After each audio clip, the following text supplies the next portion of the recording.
नमस्कार, बहुत स्वागत है आपका। आप देख रहे हैं गुड लक स्पेशल और मैं हूं आपके साथ शैलेंद्र पांडे।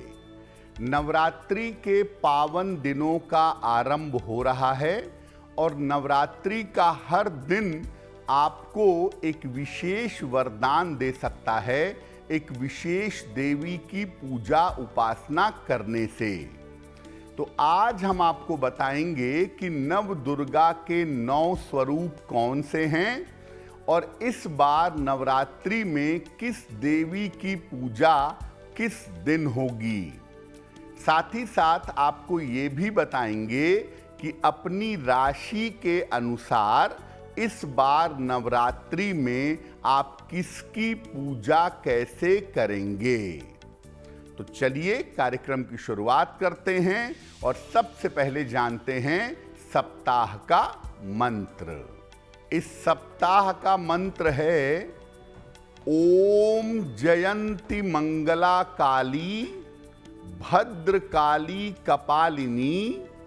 ओम जयंती मंगला काली भद्र काली कपालिनी दुर्गा क्षमा शिवा धात्री स्वाहा स्वधा नमोस्तुते।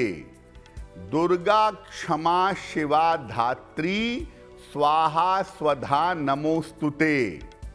नवरात्रि में रोज रात के समय अगर इस मंत्र का कम से कम एक माला आप जप करना शुरू कर दें तो किसी भी विशेष मनोकामना को आप पूरा कर पाएंगे। रुद्राक्ष की माला से या लाल चंदन की माला से रोज रात में इस मंत्र का जप करने पर आपको लाभ होगा। सबसे पहले ये जानते हैं कि नवरात्रि के 9 दिनों की महिमा आखिर क्या है। देखिए, नवरात्रि के ये जो 9 दिन होते हैं ये पूजा उपासना और साधना के सर्वोत्तम दिन माने जाते हैं।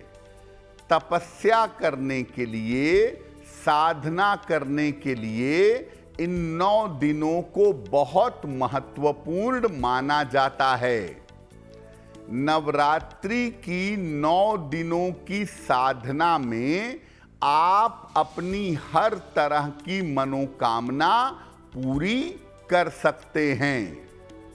नवरात्रि के जो 9 दिन होते हैं इन 9 दिनों में अलग अलग दिन अलग अलग तरह की शक्तियां प्रवाहित होती हैं।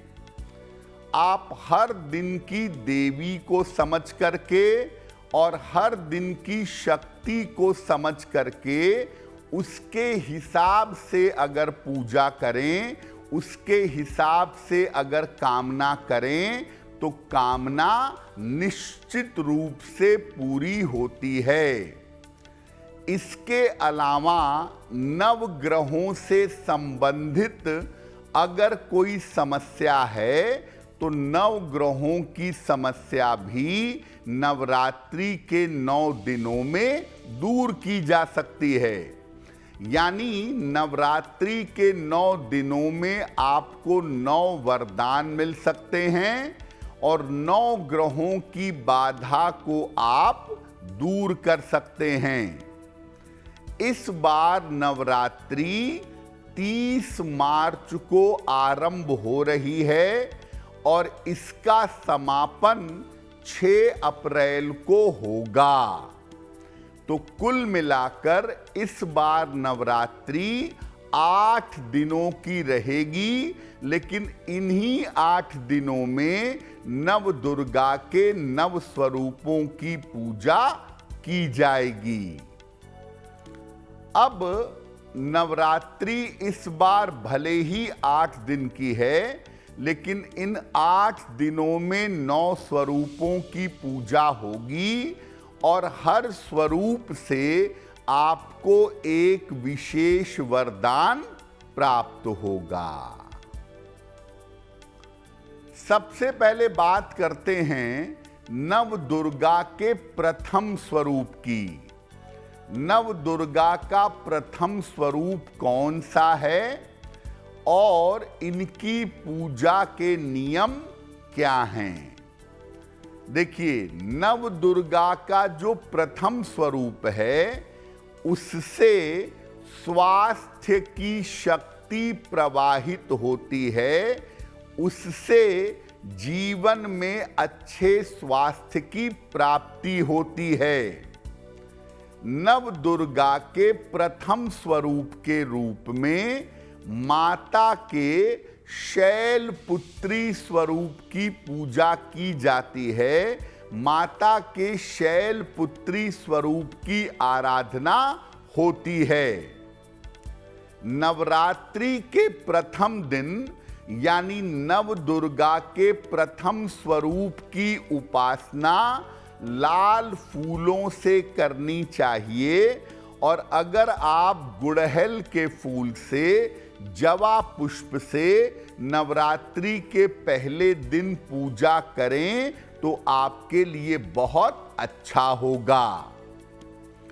और नवरात्रि के पहले दिन प्रथम स्वरूप की देवी को गाय के दूध का शुद्ध घी अर्पित करना चाहिए।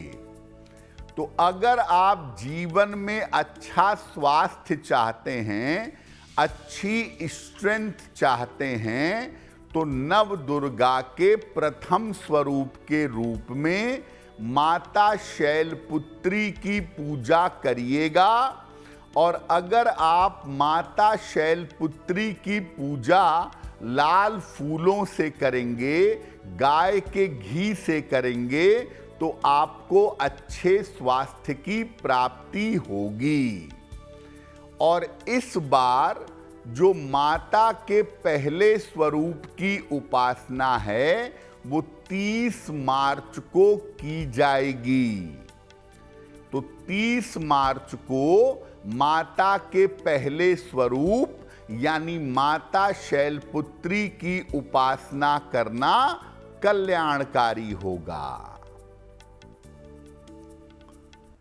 अब बात करते हैं माता के दूसरे स्वरूप के बारे में। दूसरा स्वरूप कौन सा है, इनकी पूजा कैसे की जाएगी, और इस बार नवरात्रि में किस तारीख को माता के दूसरे स्वरूप की पूजा होगी। देखिए, नव दुर्गा का जो दूसरा स्वरूप है उस स्वरूप में ज्ञान और वैराग्य ये दोनों रहता है। नव दुर्गा के दूसरे स्वरूप से आपको ज्ञान मिलेगा, आपको वैराग्य मिलेगा, और दूसरे स्वरूप के रूप में माता के ब्रह्मचारिणी स्वरूप की पूजा की जाती है।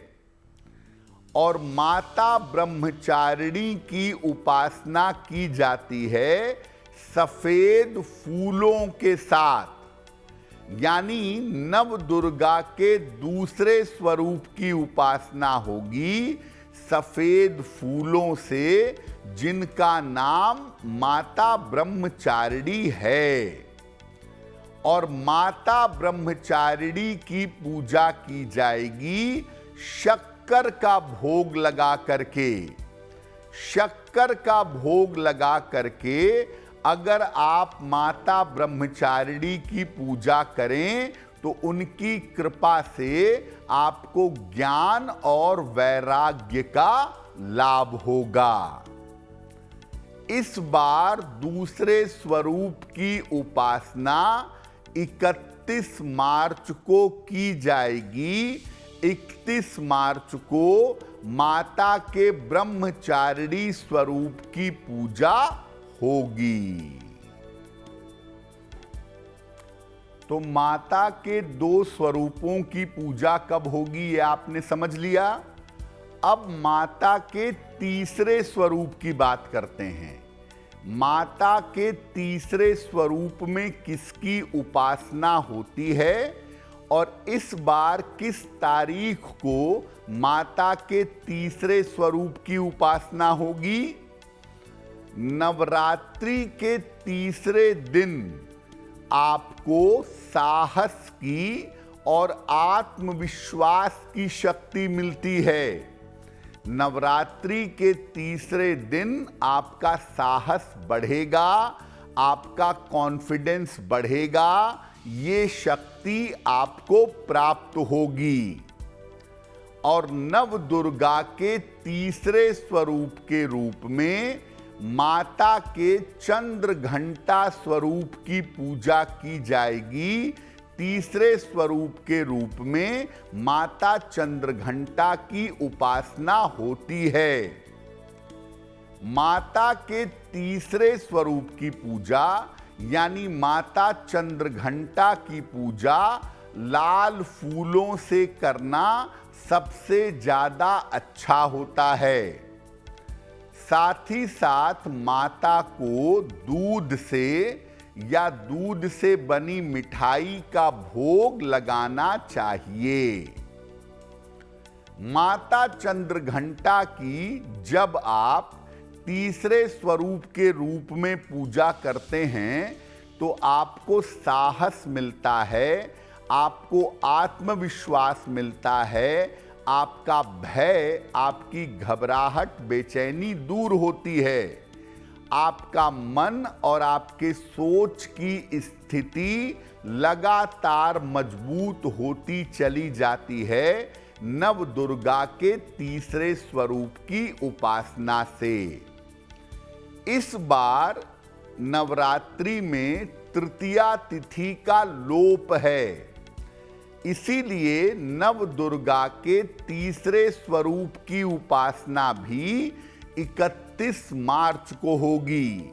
यानी नव दुर्गा का दूसरा स्वरूप माता ब्रह्मचारिणी और नव दुर्गा का तीसरा स्वरूप यानी माता चंद्रघंटा, इन दोनों की पूजा एक साथ 31 मार्च को की जाएगी। अब बात करते हैं नव दुर्गा के चौथे स्वरूप के बारे में।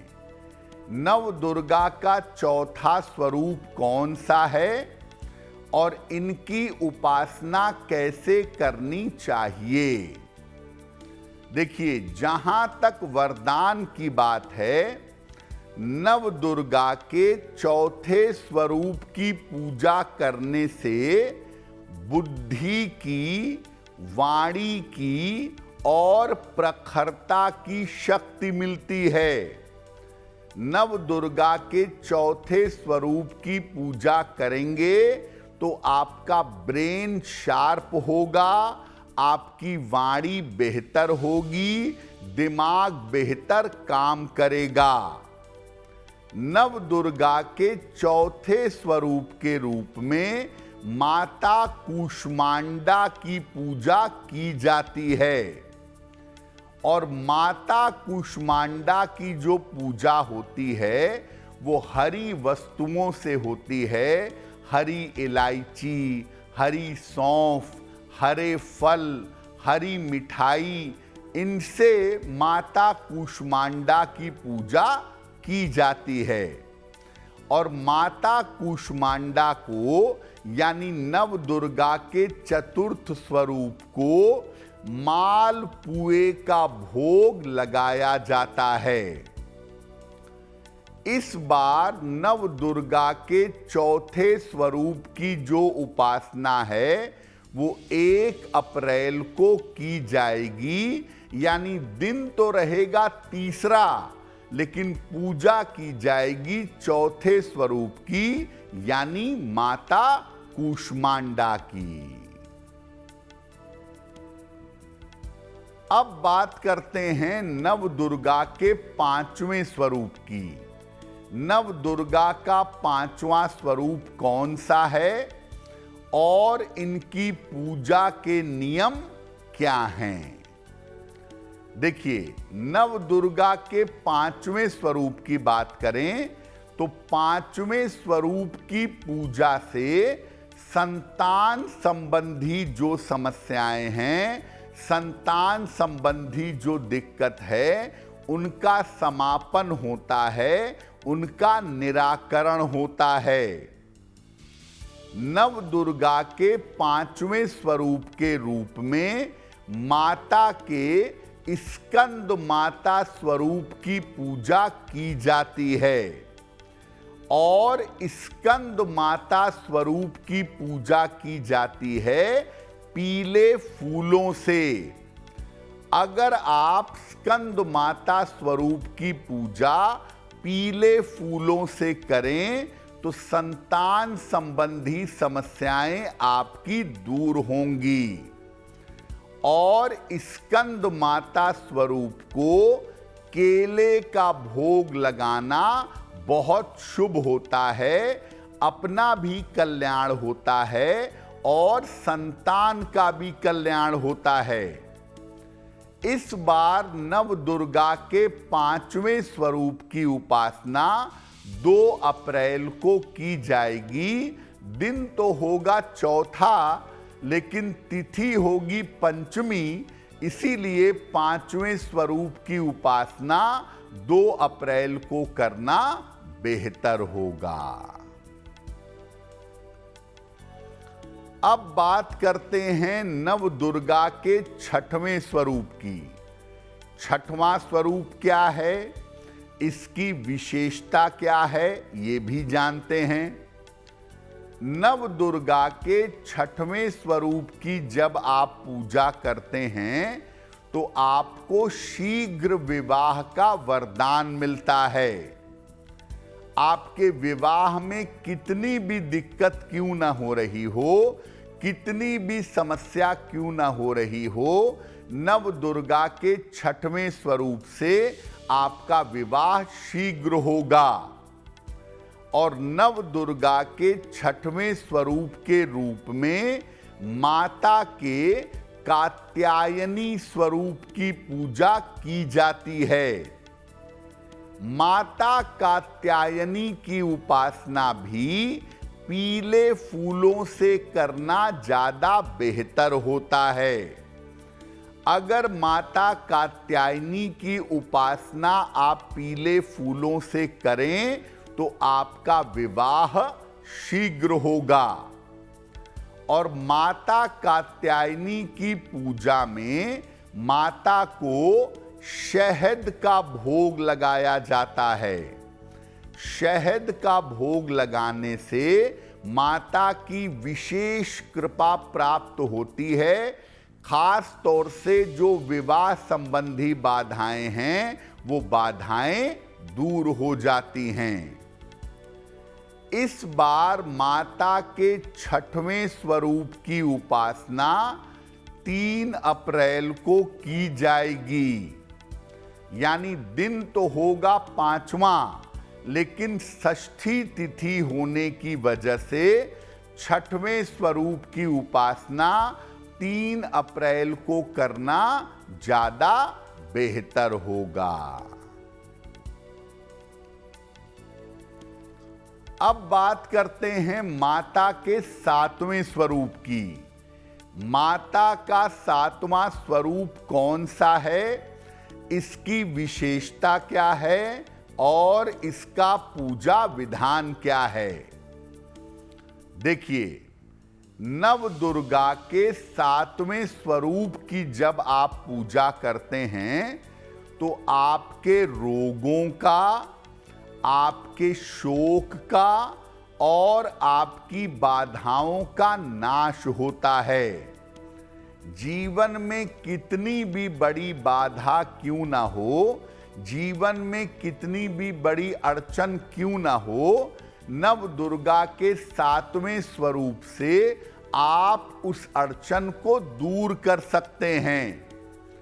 इसके अलावा जो नकारात्मक ऊर्जा है, निगेटिव एनर्जी है, जो तंत्र मंत्र का चक्कर है, इससे भी आपको छुटकारा बड़ी आसानी से मिल जाएगा।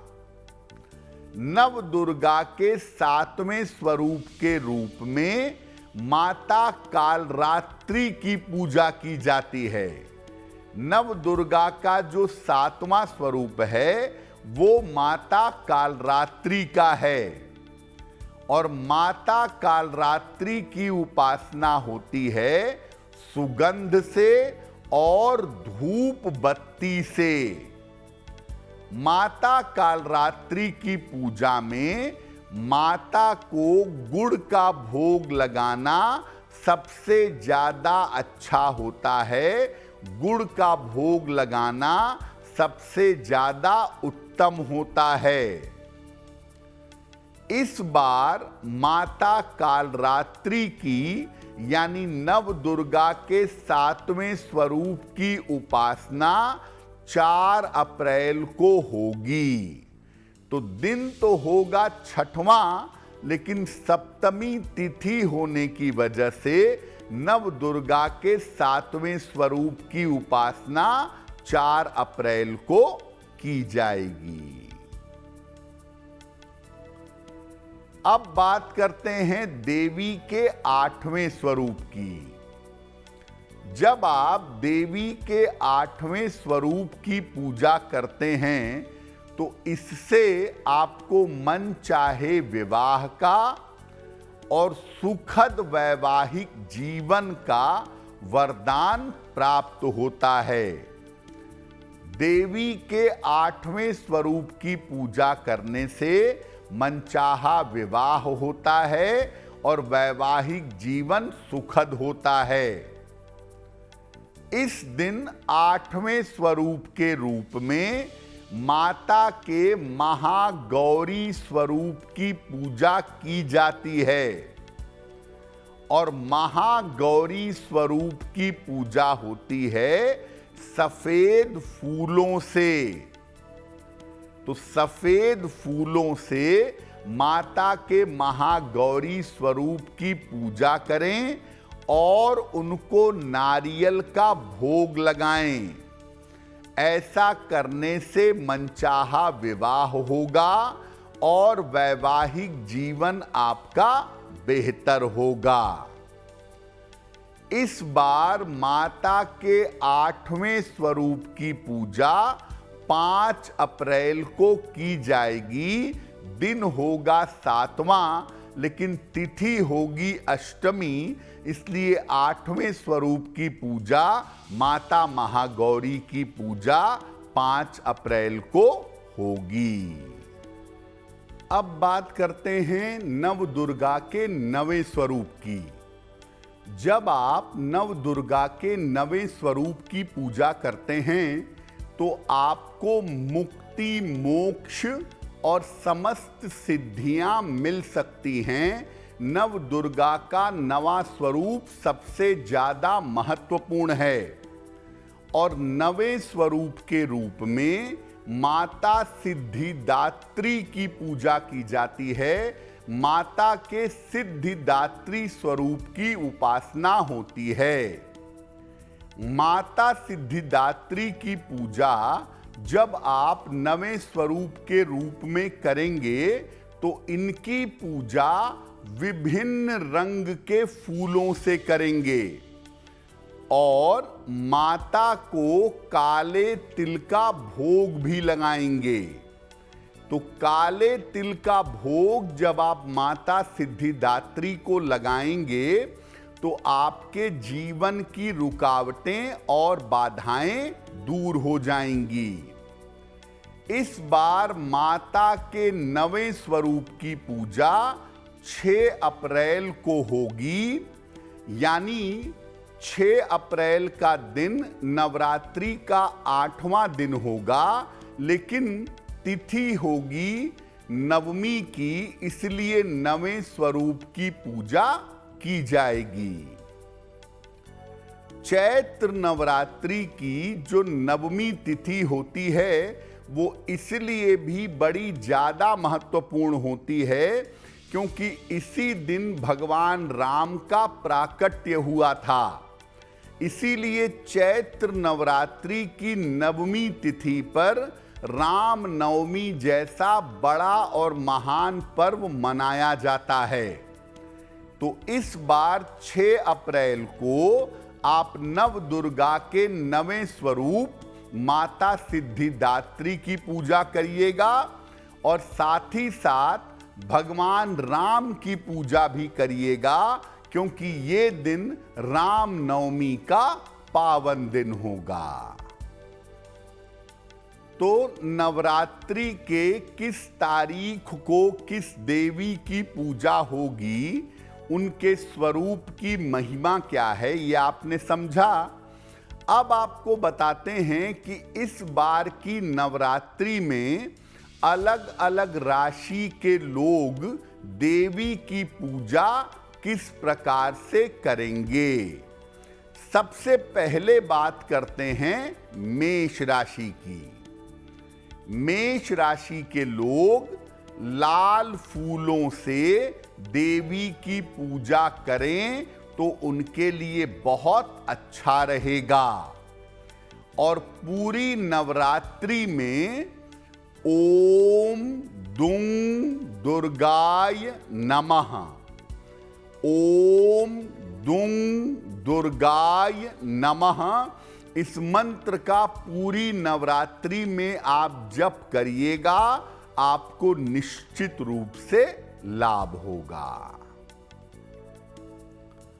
वृषभ राशि।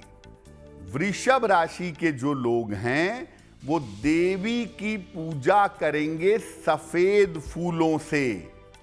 श्वेत पुष्प से वृष राशि के लोग माता दुर्गा की, देवी की उपासना करेंगे।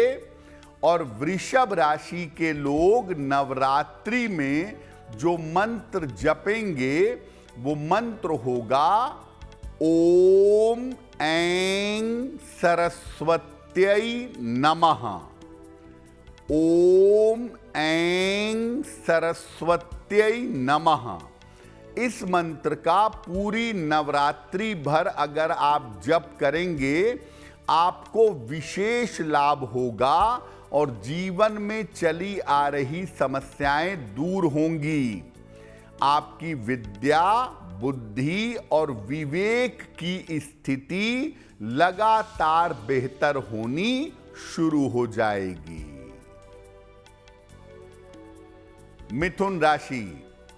मिथुन राशि के जो लोग हैं वो पूरी नवरात्रि में देवी की उपासना करेंगे सुगंध से। एक रुई में जरा सा इत्र लगा के रोज सुगंध देवी को अर्पित करेंगे और नियमित रूप से ओम श्रीं श्रियै नमः, ओम श्रीं श्रियै नमः, इस मंत्र का अगर आप पूरी नवरात्रि भर में जप करते हैं तो आपको आर्थिक फायदा होगा, आपको संपन्नता मिलेगी, आपका वैभव बढ़ेगा। तो सुगंध से अगर मिथुन राशि के लोग देवी की उपासना करें तो उनका कल्याण होगा। कर्क राशि। आप सफेद फूलों से देवी की उपासना करिएगा। श्वेत पुष्प से देवी की उपासना करना आपके लिए बहुत शुभ होगा। और सफेद फूलों से अगर पूरी नवरात्रि में आप देवी की उपासना करें तो अच्छा होगा। पूरी नवरात्रि में जो मंत्र आप पढ़ेंगे वो मंत्र होगा ऐं ह्रीं क्लीं चामुंडाय विच्चे, ऐं ह्रीं क्लीं चामुंडाय विच्चे। इस मंत्र का जप आप पूरी नवरात्रि में जरूर करिएगा और अगर आप करेंगे तो आपके जीवन में जो रुकावटें हैं, जो बाधाएं हैं, वो बाधाएं दूर हो जाएंगी। सिंह राशि।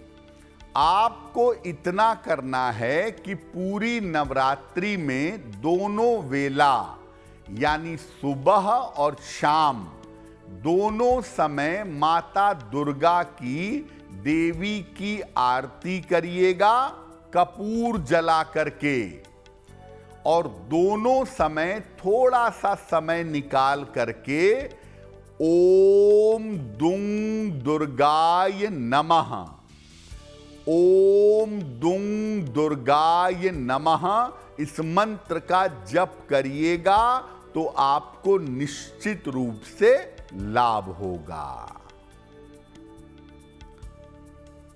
कन्या राशि की बात करें, कन्या राशि के लोग सुगंध से देवी की उपासना करेंगे, रुई में लगा करके इत्र देवी के चरणों में अर्पित करेंगे, और एक विशेष मंत्र का जप आप पूरी नवरात्रि में करिएगा। वो मंत्र होगा ओम श्रीं श्रियै नमः, ओम श्रीं श्रियै नमः।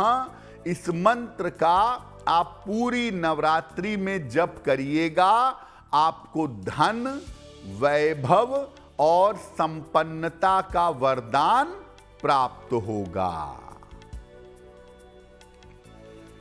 तुला राशि, तुला राशि के लोग देवी की पूजा करेंगे सफेद फूलों से। पूरे नवरात्रि में जब भी आपको मौका मिले, आप माता की उपासना सफेद फूल से करिएगा, और पूरी नवरात्रि में रोज शाम को श्री सूक्तम का पाठ करिएगा। संस्कृत में चाहें संस्कृत में करिएगा, हिंदी में चाहें हिंदी में करिएगा, लेकिन श्री सूक्तम का पाठ अगर आप पूरे नवरात्रि में करें तो आपको बहुत सारे लाभ प्राप्त होंगे।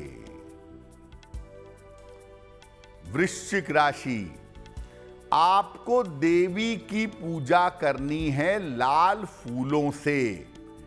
गुड़हल या गुलाब के फूलों से आप रोज देवी की पूजा करिए। रोज गुड़हल के फूल, गुलाब के फूल या गुलाब की पंखुड़ियां देवी को अर्पित करिए, और दुर्गा चालीसा का नियमित रूप से पाठ करिएगा। पूरे नवरात्रि में सुबह शाम दोनों समय एक एक बार अगर दुर्गा चालीसा का पाठ करेंगे तो निश्चित रूप से आपका कल्याण होगा। धनु राशि, धनु राशि की बात करें तो धनु राशि के लोग माता दुर्गा की, माता की उपासना करेंगे पीले फूलों से, और एक मंत्र का जप करेंगे।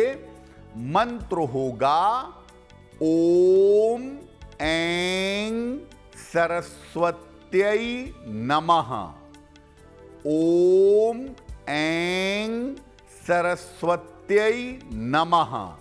इस मंत्र का जप अगर आप पूरी नवरात्रि में करते हैं तो आपकी विद्या, बुद्धि और आपका विवेक बेहतर होगा। विद्या, बुद्धि और विवेक से आपको लाभ होगा। जीवन सही दिशा में चलना शुरू हो जाएगा। मकर राशि, आप पूरी नवरात्रि में देवी को नियमित रूप से 2 लौंग अर्पित करिएगा। रोज शाम को पूजा के समय 2 लौंग देवी के चरणों में अर्पित करके प्रार्थना करिएगा।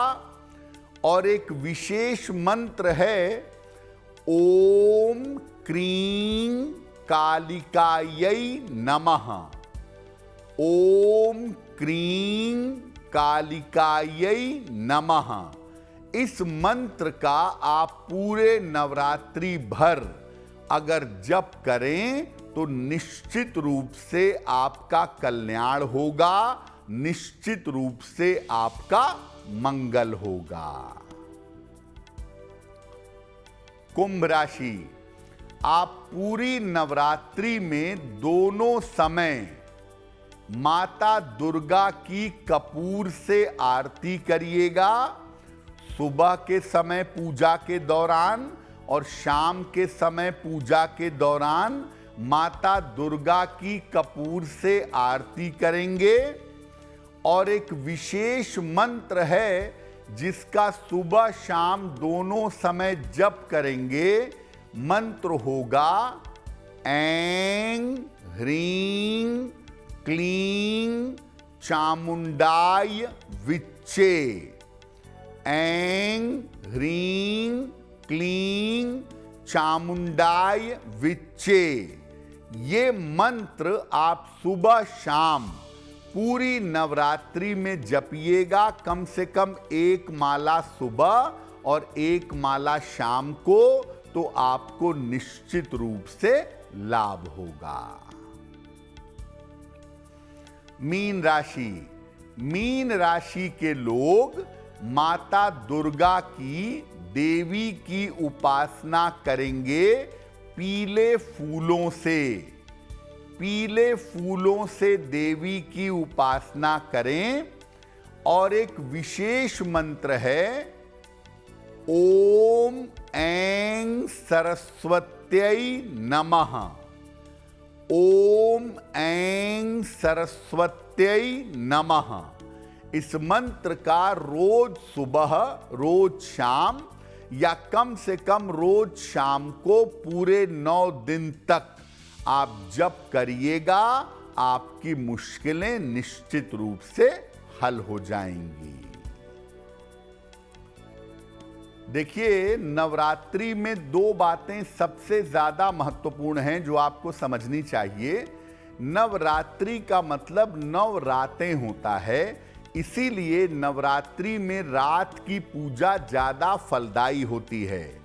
तो आप ये कोशिश जरूर करें कि रोज कर सकें तो रोज, अन्यथा नवरात्रि में जितने दिन भी समय मिले, रात में 11 बजे से 1 बजे के बीच में आप देवी की उपासना जरूर करिएगा। दूसरे नंबर पर, नवरात्रि में रोज संध्या काल में कपूर से देवी की आरती करिएगा और कपूर की अग्नि को पूरे घर में घुमाइएगा। किसी भी तरह की नकारात्मक ऊर्जा और तंत्र मंत्र से आप सुरक्षित बने रहेंगे। तो मां दुर्गा की कृपा हम सब के ऊपर बनी रहे, इसी कामना के साथ मुझे दीजिए इजाजत। देश और दुनिया की तमाम खबरों के लिए देखते रहिए गुड न्यूज टुडे। नमस्कार।